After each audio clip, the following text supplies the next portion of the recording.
Hello all, welcome to next session of Fundamentals of Power Electronics.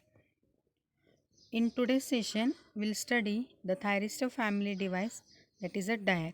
So in today's session, we'll discuss about the introduction to diac, operation of diac, characteristics of diac and applications of diac.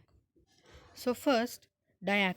So diac stands for, it is a diode for alternating current. So diode means, here in symbol we can observe the two diodes which are connected in antiparallel connections and makes the two terminals A1 and A2. So diac, it is a word consists of two parts, that is di and AC. The di stands for diode and AC stands for alternating current. That is two diodes, diode 1 and diode 2, connected in anti-parallel connections, and it is mainly meant for the AC current. Therefore, the diac is named as diode for alternating current. That is the abbreviation for diac. Next, it is a bidirectional semiconductor switch that can be turned on in both forward and reverse directions. So here we can observe in a symbol, the diac is constructed by two diodes with anti-parallel connections here.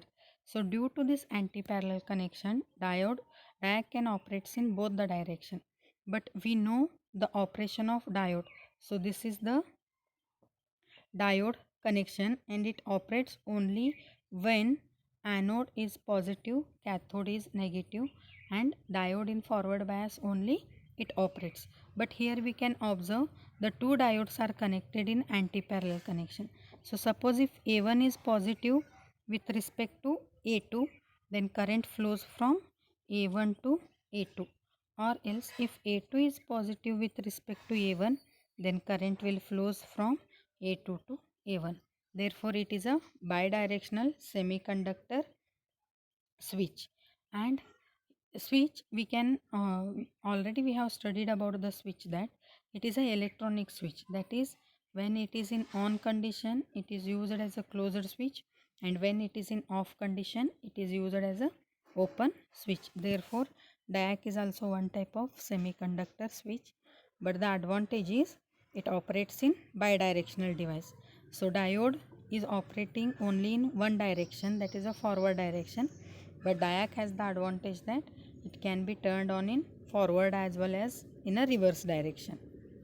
Next, the device is a member of thyristor family.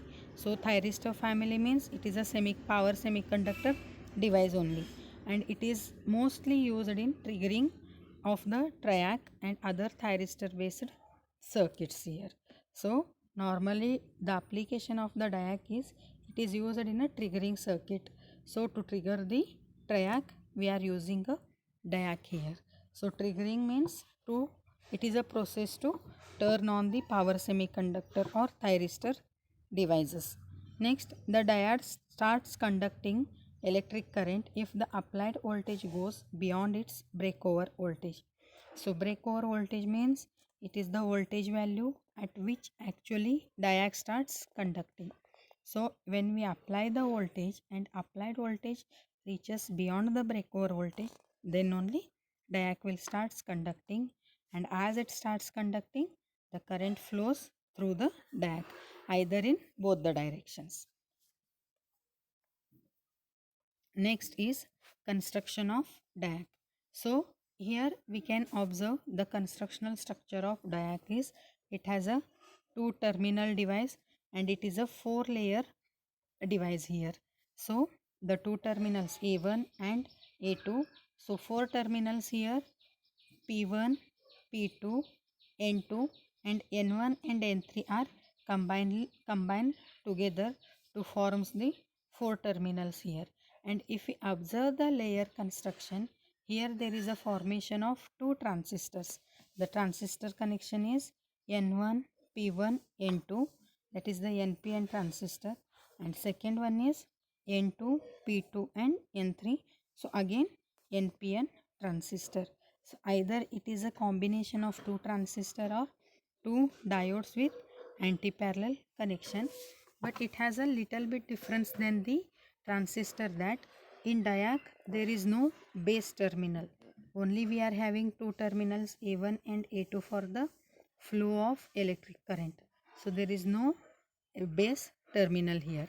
The three regions have the same doping level. So all the three levels P1, N2 and P2, all the three layers are having the equal doping level here.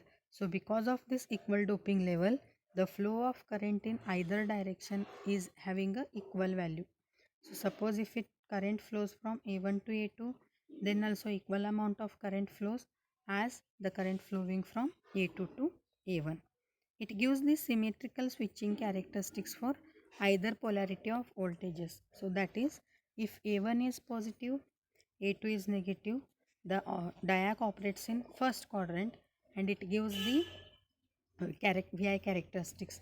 So suppose if we reverse the polarities, that is A1 is made negative and A2 is made positive, then it operates in a third quadrant, but the VI characteristics are similar to the as of first quadrant operation here.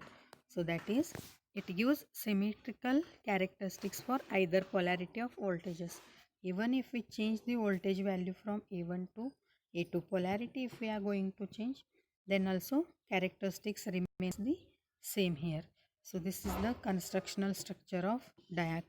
So normally diac is a 4-layer device with the two terminals and the construction resembles same as transistor, but there is no base terminal in a diac. Next is working of diac. So for the working of diac, here we are considering the same layer diagram of diac. So diac has two P layers, P1 and P2, and three N layers, N1, N2 and N3. But normally construction N1 and N3 are combined together and the terminals A1 and A2 are connected here. And it doesn't have any gate terminal. So there is no control from the gate terminal because here it is the construction similar to the transistor or two diodes. Therefore, in diode or either in a transistor, there is no requirement of any gate terminal. Similarly, in diac also, there is no any gate terminal here. So the diac can be turned on for both the polarity of voltages. That is, if A1 is positive, A2 is negative, then also diac operates. Or if A2 is positive and A1 is negative, then also diac operates here. Next, when A2 is more positive with respect to the A1, then diac turns on.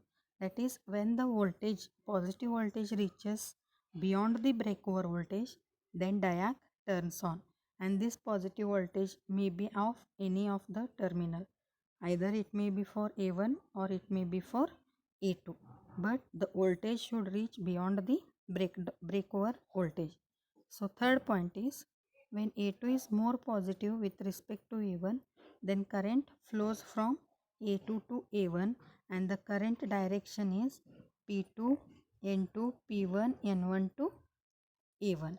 So this is the flow of current in a diac, because when A2 is made positive, then N3 layer will be reverse biased here. Therefore, current will not enter into the N3 layer. But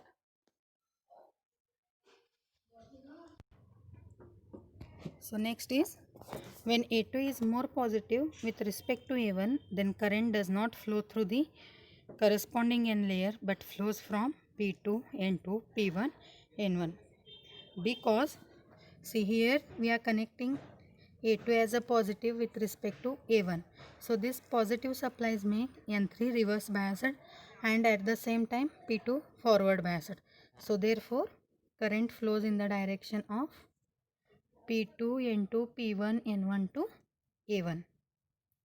At the same time, if A1 is made positive with respect to A2, so this positive supplies make N1 reverse biased and that positive supplies make P1 forward biased.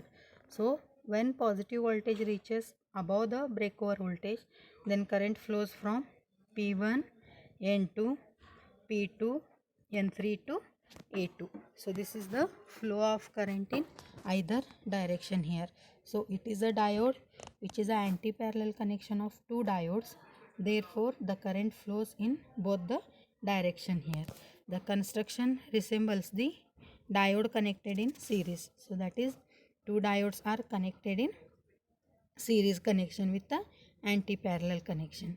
So the working of diode is it has two p layers, p1 and p2, and three n layers, n1, n2 and n3.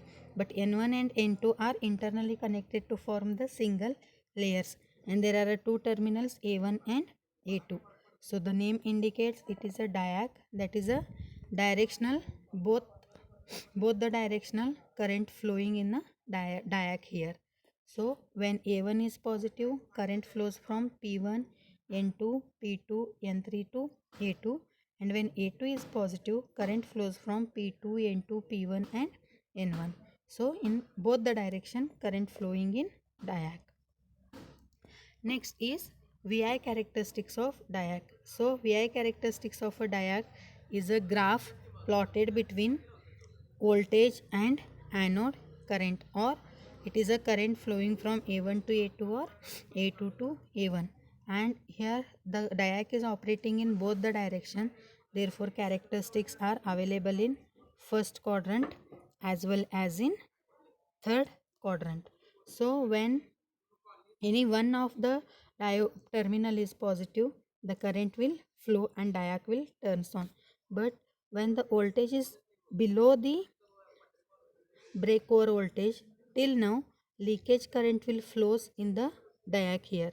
So this part represents the flow of leakage current, which is not available for the practical applications, but this is actually flowing in a diac. And when voltage reaches above the breakover voltage, the diac turns on and current increases sharply. So same characteristics are available in a third quadrant also, because the diac is a bidirectional device. So when applied voltage is small in either polarity, a very small current flows, which is known as leakage current, because of the drift of electrons and holes in the depletion layer. Although a small current flows, it is not sufficient to produce an avalanche breakdown. Hence, the device remains in the non-conducting state. So that is, when voltage is less than VB, the leakage current flows, but this is not possible to break the junctions. Therefore, device remains in off condition. And when applied voltage exceeds the breakover voltage, so when the level reaches above the VB, then the breakdown takes, and due to which diac current rises here. So this is the rise in current of a diac. Next is applications of diac. So diac is used in a lamp dimmer circuit. It is also used in heat control circuit. It is used to control the speed of universal motor, and also diac is used for triggering. So diac triac combination is used for the triggering of a SCR. So these are the major applications of diac. So in this session we studied about the construction working of diac. That is, diac is a diode of AC current. So it is a bidirectional device, and it is constructed by the anti-parallel connection of two diodes here. So when two diodes are connected in anti-parallel connection, it forms the diac construction. So here current flows in both the direction, A1 to A2 as well as from A2 to A1. Therefore it is a bidirectional device. And the major application of diac is it is generally used for triggering of thyristor family devices. So characteristics are also available in first quadrant as well as in a third quadrant, as because it has both the direction flow of a current. Therefore characteristics can be available in first quadrant as well as third quadrant. So the leakage current flows in diac till the voltage, applied voltage, is below the breakdown voltage, but this leakage current or this voltage doesn't allows the avalanche breakdown here. Therefore to get the breakdown, the available applied voltage should be more than the breakover voltage. So when the applied voltage reaches above the breakover voltage, then the diac will have a breakdown, and due to this breakdown the current flows in both the directions here.